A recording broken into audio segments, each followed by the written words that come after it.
Hofu imeongezeka kutokana na ongezeko la binadamu kuwachinja na kuwala binadamu wenzao. Moja kati ya habari ngumu sana, habari ambayo inasikitisha na inahuzunisha sana, ni kuhusiana na taarifa ya kuwepo baadhi ya maeneo duniani ambayo inahusika na uchinjaji na ukamatwaji na kuua watu kwa ajili ya kupata kitoweo kama nyama ya mtu. Hiyo ni taarifa ambayo inasikitisha na inahuzunisha sana. Kama ambavyo ishawahi kuripotiwa katika maeneo tofauti, tushawahi kusikia taarifa kuhusiana na taarifa hizo za uchinjwaji wa watu, mwisho wa siku kufanywa kitoweo, ikitokea maeneo ya Kongo. Baadhi ya maeneo yaripotiwa kwamba yanahusika na uuaji wa watu, na watu hao wamekuwa kiliwa kwa maana ya kuchinjwa na kuliwa.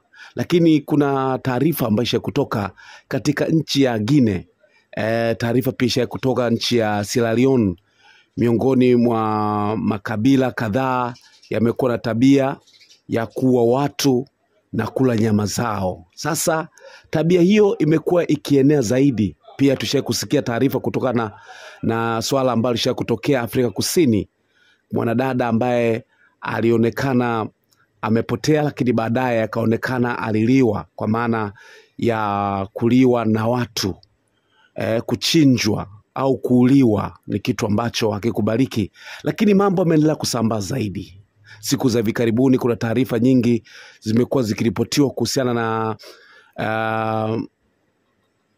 nchini Uganda, nchi ya Afrika Mashariki, ambayo imekuwa na tabia hiyo ya watu kuuliwa au kuchinjwa na kufanywa kitoweo, kitu ambacho ni kitu cha aibu sana na kitu cha ajabu ambacho kinatokea katika Afrika Mashariki, kwa watu kuuliwa na kuchinjwa kufanywa kitoweo. Kitu ambacho kimekuwa kisikitisha sana ni kuhusiana na nchi hizi. Taarifa zinasema kwamba uchinjwaji huo unafanyika katika nchi za Afrika Mashariki, lakini pia katika mji mkuu pembezoni mwa Kampala, Uganda. Ni kitu ambacho najaribu kujiuliza, hivi ni kwa nini mazingira haya yanatokea? Lakini ni kwa nini Afrika Mashariki inawezekana hii hali tukiendelea kuiacha na kuifumbia macho ikaendelea kuenea katika maeneo tofauti? Inawezekana zikawa ni imani za kishirikina, au ikawa ni tabia za kabila, au ni mazingira ambayo yanapelekea sasa kabila hizo zianze kuwa na tabia za kuua watu na kufanya kitoweo. Ni maswali machache unaweza ukajiuliza. Je, ng'ombe wameisha? Wanyama wengine kama mbuzi, kondoo, kuku, bata na wengine wameisha mpaka kuwafikiria kuwala binadamu wenzao? Hilo ni swala ambalo unaweza ukajiuliza. Au ni maswala ya kishirikina ambayo yanaendekezwa kwa kutoka kwa waganga, wakitaka kwamba ukipata nyama ya binadamu basi utaweza kuwa tajiri? Ni nini ambacho kinaendelea sasa duniani? Ni nini ambacho kinaendelea pale Uganda, maeneo mengine kama Kongo, Sierra Leone, na maeneo mengine? Nini ambacho kinaendelea hasa? Najaribu kufikiria nchi husika kama Uganda, najaribu kufikiria nchi kama Kongo ambayo ipo katika machafuko, lakini Uganda ni kitu gani ambacho kinapelekea hizo tabia za kabila au mila au tamaduni hiyo ya kuua watu na kufanya vitoweo iendelee? Kwa nini hao watu ambao wanafanya hivyo vitendo wakaondolewa katika sura ya dunia, ili kuondoa hilo tabaka la watu kuwala watu wengine, na pengine ikawa ni sababu ya kueneza tabia hizo katika makabila au jamii zingine ambazo zinakuwa pia zinaweza kaingia katika mkumbo huo? Na kama ni hilo ambalo linaendelea sasa hivi, kwa nini mamlaka haijachukua hatua kama ni kukomesha vitendo hivyo katika kabila hilo? Kama ni kabila husika, basi ni bora kabila hiyo ikaondoka katika uso wa dunia kuliko kuwa ni sehemu ya kutia hofu mbele za watu wengine. Lakini ni tabia ambayo imestua sana jamii, na imeonekana ni tabia ambayo kama hakutakuwa na udhibiti, inawezekana ikaenea katika maeneo tofauti.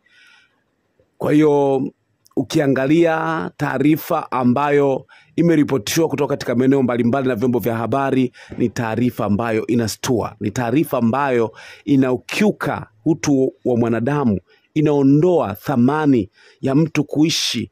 Kwa nini ifikie hatua ya makabila au jamii ya watu fulani kuwa na tabia ya kuwaondolea watu uhai, hasa katika kitendo cha moja kwa moja kwenda kuwatumia kama kitoweo, kitu ambacho hakikubaliki na hakitakiwi kuwa kama sehemu ya mawazo au tabia ambayo inaendelea sasa hivi ya watu kuuliwa na kutolewa uhai kama sehemu ya kitoweo. Ni kitu ambacho kinasikitisha sana, ambacho ningetamani kuona kauli ya nchi za Afrika Mashariki pamoja na nchi husika kama Uganda basi wakaitolea ufafanuzi jinsi ya kukomesha vitendo hivi. Tumesikia taarifa mbalimbali, lakini tutaendelea kuona ni nini ambacho kinaendelea ili kukomeshwa jambo hili. Sikia taarifa hii ambayo imeripotiwa juu ya mauaji na ulaji wa nyama za watu huko Uganda. Kwenye habari za kimataifa, hofu imeongezeka kusini magharibi mwa Uganda kutokana na ongezeko la binadamu kuwachinja na kuwala binadamu wenzao. Visa hivyo vya binadamu kuliwa vimeripotiwa katika wilaya ya Rakai karibu na mji wa Kampala, wanaolengwa sana wakiwa ni wakimbizi. Mwandishi wa VOA mjini Kampala Kenneth Bwire anaripoti. Ni simulizi ya wakimbizi wa ndani wanaoishi kwa hofu katika kambi ya Check 1 eneo la Kalisizo wilayani Rakai, kilomita 208 kusini magharibi mwa Kampala. Simulizi ya kuwa katika hatari ya kuuawa na kufanywa kitoweo na binadamu wenzao, tabia ambayo imeongezeka kiasi cha maiti kufukuliwa na kuliwa. Edith Natuhera amepoteza watoto wake wote 12 anaodai wametoweka katika mazingira tatanishi. Kakati wangu binganye na mazala 12. Yange byonane babiri ne babimaraho. Nilikuwa na watoto 12, wote wameliwa. Si hayo tu ya kuliwa, matatizo ni mengi katika kambi hii. Magonjwa, hatuna chakula na watu wanakufa na kutoweka sana. Washukiwa 14 wanazuiliwa na polisi kwa kushukiwa kuua na kuwala watu kutokana na hamu ya nyama ya binadamu. Kisa kinachothibitishwa na polisi ni cha mama na mtoto wake wa miezi 9 aliomba malazi baada ya kuchelewa safarini. Peace Arenaitwe na mwanawe wanadaiwa kuchinjwa na kuliwa na mwenyekiti wa kijiji alikoomba kupewa malezi baada ya kuchelewa safarini. Mwenyekiti huyo wa kijiji anadaiwa kusaidiwa na wenzake 13 katika kumchinja na kumla mama na mtoto wake. Noah Serunjogi, msemaji wa polisi katika eneo hilo, amesema uchunguzi unaendelea. Tulipata damu nyingi, kulikuwepo pia na nywele za mwanamke aliyeliwa, nguo zake na hata viatu. Washukiwa waliwaeleza polisi kwamba nyama tamu ya binadamu ni ile ya mtu aliyekufa bila kugonjeka. Ukipata maiti ya mtu aliyekufa bila kuugua ama yule hajagonjeka sana, nyama yake ni tamu sana. Na ukipata yule mzima kabisa na umchinje mwenyewe, ladha ya nyama yake ni nzuri sana. Washukiwa wanadaiwa kufanya biashara ya nyama ya binadamu, kilo moja ikiuzwa shilingi 1200 za Uganda, sawa na dola 60 za Marekani. Kenneth Bwire, Radio Citizen, Kampala. Naam, bila shaka ni taarifa ambayo imewashangaza na pia kuwashtua wengi, ikizingatiwa kwamba sio jambo la kawaida.